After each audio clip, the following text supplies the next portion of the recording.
Happy Sabbath, everyone.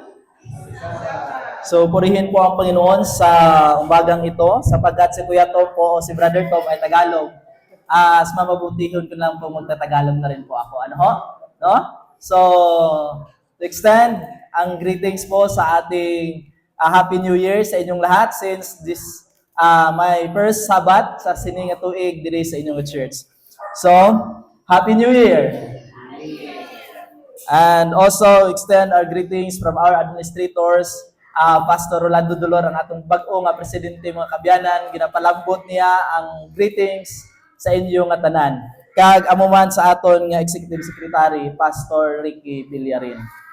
Mga kauturan sa sining aga, no, ang i-share ko sa inyo mga abyan sang aton mga accomplishment sa bilog nga tuig 2025, no? So diri mga kauturan sa tuig 2025 naka-reach kita sang 257 soul. Kag ang 20 more than 20, no? I think 30, close 30 halin diri sa Santa Justa. Amen? So, amo na mga kauturan na sa sini nga mga tinuig o mga ligligan nga tuig last year, duro nga mga kalag ang aton nga nadala. And the rest sa iban na akong nga nasaynan, in Makato, we have 107 souls for just 3 months, mga utod. So, maayo gid ang Ginoo kag sa diri sa sini nga tion, akong gini nga kalipay nga paghalin ko di, may bag-o nga itsura, pagbalik ko may bag-o na naman. Amen? So buot silingon mga utod, ang buluhaton sa Santa Justa, Ma'am Judy, naga-uswagid, no? So ibig sabihin ang church ng Santa Justa, buhi nga iglesia. Amen? So amo na ang mga kauturan na padayon gid kita. Kaya nga itong oras, alas 9:30 na,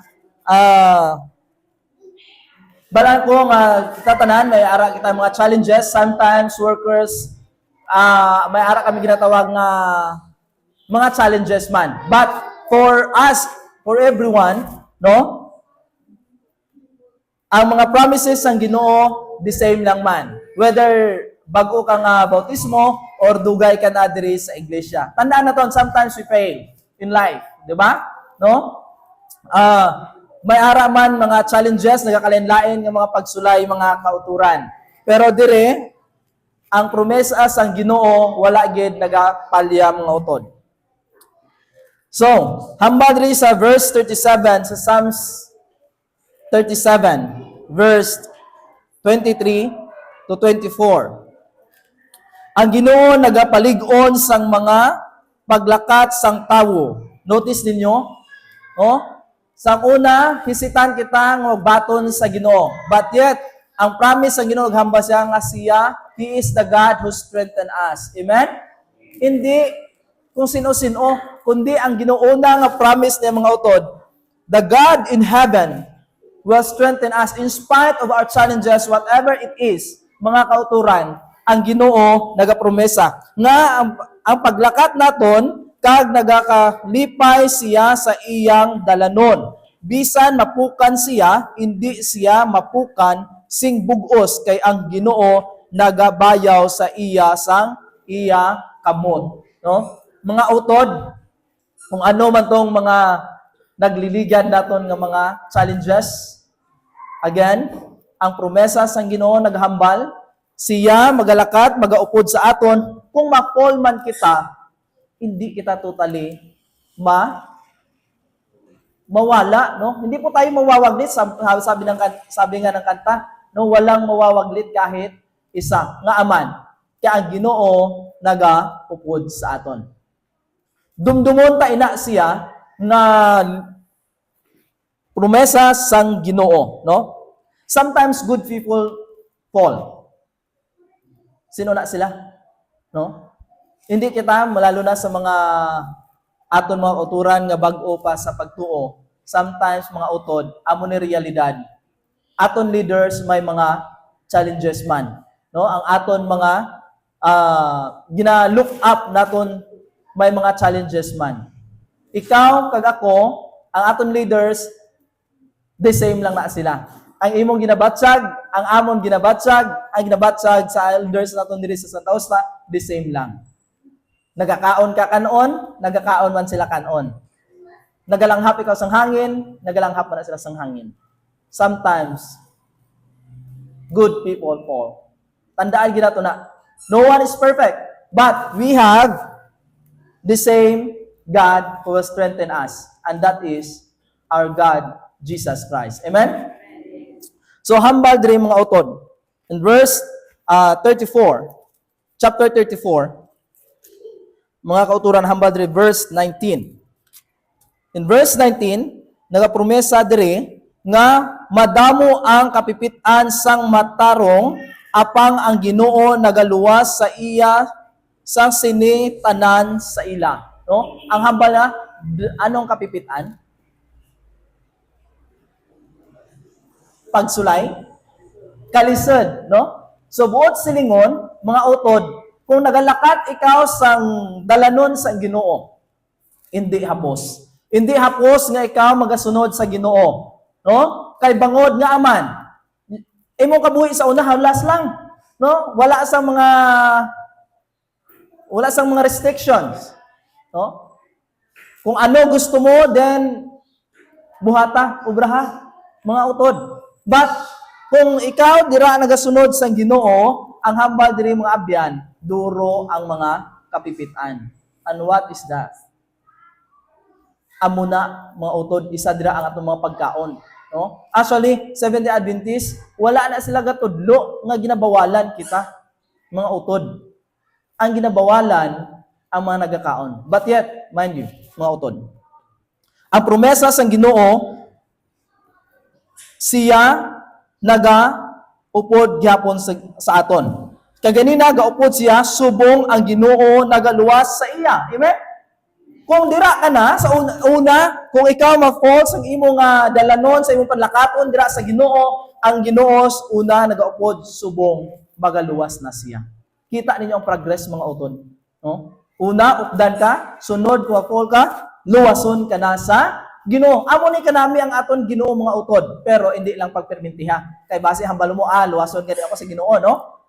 Promesa ini mga utod. Nga may mga times nga hindi naton sadyaon makasala kita sa atubangan sa Ginoo. So, hindi na siya about kung ang aton Ginoo nag-encourage diri nga dapat kung ma-fall kita, bangon gyapon kita ate. No?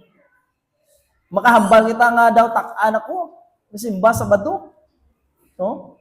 Pero ang hambal sa Ginoo, baskin nag-aabot ina sa mga pinsar naton, bangon kita mga utod, no? Tindog kita kang balaan nga kasulatan nagapromesa maghapon sa aton nga kung mag-aabot ina siya, ang Ginoo nagapabaskog sa aton. You can do all things through Christ who strengthen us, no? Mahimo mo ang tanan, maskin daw wala ka na, kaya ang Ginoo ang nagapabakod sa imo. Una, tandaan naton, mga kauturan, updan ikaw sa Ginoo, sunod luwason ka niya, kung luya-luya ka na gid, daw wala ka na gid, dumdumon mo nga ang Ginoo magapabaskog sa imo.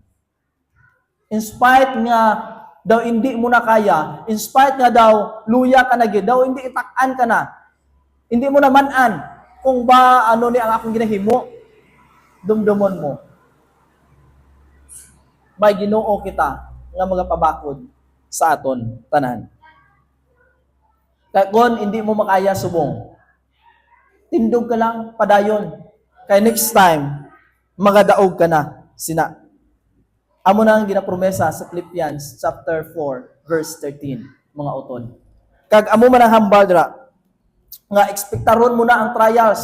Kung mag-aalagad ikaw sa Ginoo, kung si Kristo gin Sulaiman sa iyang panahon, kita man sulayon na Sulaiman sa aton. Sometimes ang aton magasulay sa aton, ang aton kabataan, ang inyong kabataan rather, no? Ang inyong asawa, inyong abana, inyong mama, inyo nga Papa. Or kamo mismo sa inyong kaugalingon, mga utod. Kay si Kristo man sang dira nga siya diri sa duta, ginsulay man siya mga utod. No? Ginsulay siya. Duro nga mga tion nga siya ginsulay. But yet, ang kamatayan ni Kristo dito sa cross, nagapakita lang mga utod, nga wala na kita sing dapat nga ikabalaka. Kay kung nagapabilin kita, dira sa kay Kristo, ang iya nga promesa, gindaog niya na mga kauturan. Amo na, nga kung may mga challenges kita, balik kita kay Kristo, tulo kita sa iya, kay siya mismo ang paligon sa aton. Kay sama sang gihambal kaangay sang gihambal niya nga gidaog na niya sa panahon nga dira siya sa Kalbaryo sa cross mga kauturan. Hindi pagpabayan. Amo lang gihambal ko ganina sa John 16 verse 33. Mga utod. Kag hindi pabayan gid nga kon kita ma-fall, no? Tak-an ka na ate. Sige, ta simba wala man kita sa kwarta dito. Hindi pagpabayaan. Nga ang ina nga mga panghuna-huna amo nang maghahatak sa aton nga maguntat sa pag-alagad sa Ginoo. Hindi pagpanumdumon. Kung mag-aabot yun man, mga utod. Ang ina nga mga panghuna-huna, dumdumon naton na ang Ginoo nagakabalaka sa imo. Kung nagakabalaka ikaw, mas lalo na nga nabalaka ang Ginoo sa imo.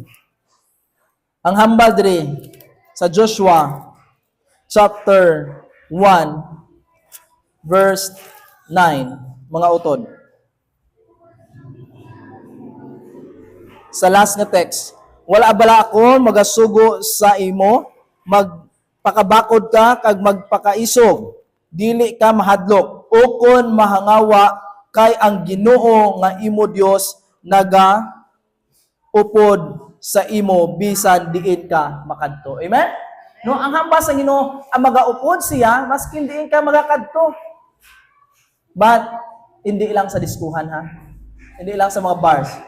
Kaya hambal man diri sa Ginoo ang angel hindi kaupod sa aton. Sa mga magahod kag mga ginansang nga mga kasadya. No? Amo ina mga diskuhan, mga kung ano pa basta nga mga magahod ang balaan nga kasulatan hindi nagahambal nga hindi kaupod ang balaan ni espiritu. Pero ang promesa sang Ginoo kung mag-aalagad ikaw, hindi kagid niya pabayaan. Mga utod, ano man na ang mag-aabot, ano man mga challenges ahead, dumdumon mo.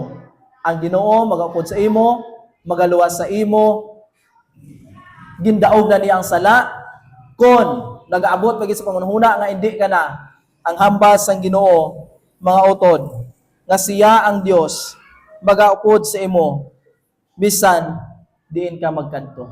Mga utod gabi man or adlawon ang Ginoo upod sa imo. Tandaan naton, life is short, so wala kita dapat usikan, uyangan kay ang Ginoo hindi gid wala ginagauyang sa aton. Gusto niya nga ikaw kag ako, time will come. He will come very soon. Ang hambal nga sa aton chan kagay na, Jesus is coming very, very soon. God bless everyone. Thank you, Pastor, sa napapanahong mensahe.